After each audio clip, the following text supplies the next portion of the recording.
तीसरा अध्याय चंचुला का पाप से भय एवं संसार से वैराग्य। शौकन जी ने कहा, हे प्रभु, आप बुद्धिमान हो, भाग्यशाली एवं सर्वज्ञ हो। आपकी कृपा से मैं भी बार बार कृतार्थ हूँ, क्योंकि इस इतिहास को सुनकर मेरा मन अत्यंत प्रसन्न हुआ है। अतः अब आप मुझ पर कृपा करके प्रेम वर्धिनी और मोक्षदायिनी शिव कथा की सविस्तार कहिए। श्री सुत जी बोले, हे शौनक, तुम शिव भक्त और वेद ज्ञाता हो, इसीलिए मैं उस गुप्त कथा को भी सुनाता हूँ। सुनो। समुद्र के निकट एक वास्कल नाम का ग्राम था। वहाँ वैदिक धर्म को त्याग कर महापापी जन निवास किया करते थे। वे बड़े दुष्ट थे, जिनकी आत्मा दुर्विषयी थी। शस्त्रधारी, पर स्त्री भोगी, खल कपटी, खेती करने वाले थे। ज्ञान, वैराग्य एवं सतधर्म को जानते ही न थे। उन सबकी स्त्रियां भी स्वेच्छाचारिणी, कुटिला, पाप परायण, दुर्बुद्धि, व्याभिचारिणी थीं। इस प्रकार दुर्जनों से पूर्ण उस वास्कल ग्राम में एक बिंदुग नामक अधम ब्राह्मण भी रहता था। वह दुरात्मा और महापापी था। वह सुधर्मिणी चंचुला नाम की अपनी पत्नी को त्याग कर वेश्यागामी हो गया।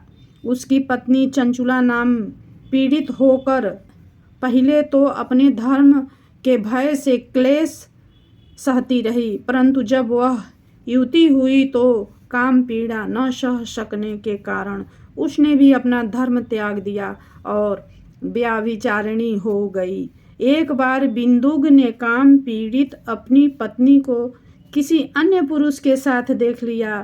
तब तो वह क्रोध में भरकर उस पर बड़े वेग से दौड़ा।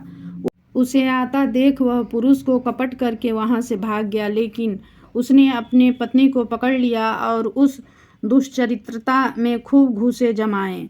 जब वह अपने पति से पिट चुकी तो उसे भी क्रोध आ गया और वह निर्भय होकर पति से बोली, तुम्हें अपना विचार नहीं कि तुम भी तो मुझ नवयौवना और पति सेवा परायण पत्नी को छोड़कर वेश्यागामी हो रहे हो।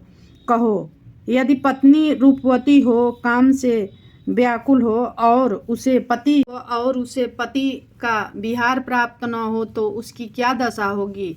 उत्तर दो। मैं रूपवती नवयौवना हूँ और मुझे तुम्हारा संग प्राप्ति नहीं है, फिर भी मैं किस प्रकार काम पीड़ा को सहन करूँ? सूत जी बोले, जब उस ब्राह्मण की पत्नी ने ऐसे कहा तो उस दुर्बुद्धि पापी ने पत्नी से कहा, तुमने सत्य कहा है, तुम्हारा मन भी काम से व्याकुल है।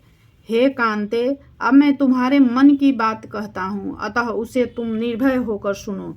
तुम निर्भय होकर पर पुरुष के साथ विहार करो, परंतु उनसे धन भी तो लो, क्योंकि मैं वेश्यागामी हो गया हूँ। इसीलिए तुम उनसे धन लेकर मुझे देती रह, जिससे मेरा और तेरा दोनों का स्वार्थ सिद्ध होता रहेगा। सुत जी बोले, पति की यह बात सुनकर चंचुला बहुत प्रसन्न हुई और पति की वह बात स्वीकार कर ली। जब तो वे दोनों कुकर्म में पड़ गए। इस प्रकार उन दोनों दुराचारियों को कुकर्म करते हुए बहुत समय बीत गया। कुमति दुष्ट ब्राह्मण समय आने पर मर गया, पर घोर पापों के कारण नरक में गया तथा बहुत काल प्रयत्न नरक भोगे। इसके अनंतर पापी विंध्याचल पर्वत पर भयंकर पिशाच हुआ। अब बिंदुगपति के मर जाने पर मूर्खा चंचुला पर पुरुषों के साथ घर में रह गई। पर पुरुषों के साथ उसका यौवन बीतने लगा। एक बार दैव योग से पुण्य पर्व के आने पर वह नारी बंधुओं के साथ गोकर्ण क्षेत्र में आ गई। बंधुओं के प्रसंग से उसने भी तीर्थ पर स्नान किया। बंधुओं के साथ इधर उधर घूमने लगी। किसी देवालय में पहुंचकर उसने दैवज्ञ के मुख से शिव पुराण की पवित्र कथा सुनी।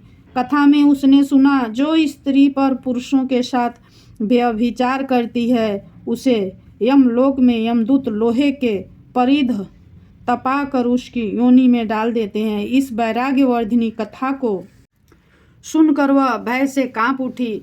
जब कथा समाप्त हो गई और श्रोतागण भी चले गए, तब वह डरती हुई शिव भक्त कथावाचक के पास जाकर बोली, हे महाराज, मैं दुराचारणी हूँ और मेरा चरित्र पापमय है। मुझ मूर्खा ने अपना यौवन व्यभिचार में कामासक्त होकर व्यतीत कर दिया है। आज आपकी वैराग्यदायक कथा सुनकर मुझे कुछ ज्ञान हुआ है। दुराचार में पड़ी हुई स्वधर्म से पतित महानिंदनीय मेरी क्या गति होगी। हे महाराज, मैं क्या करूं, किसकी शरण में लूं? नरक समुद्र में गिरती हुई मुझे कौन आकर बचाएगा? हे विप्रवर, आप ही मेरे पिता हो। अब मैं आपके ही चरणों में शरण हूँ। अतः कृपा करके मुझ अबला का उद्धार कीजिए। सुत जी बोले। जब वह ऐसे दीनवाचक बोली, तब ब्राह्मण ने अति दया करके उठा लिया।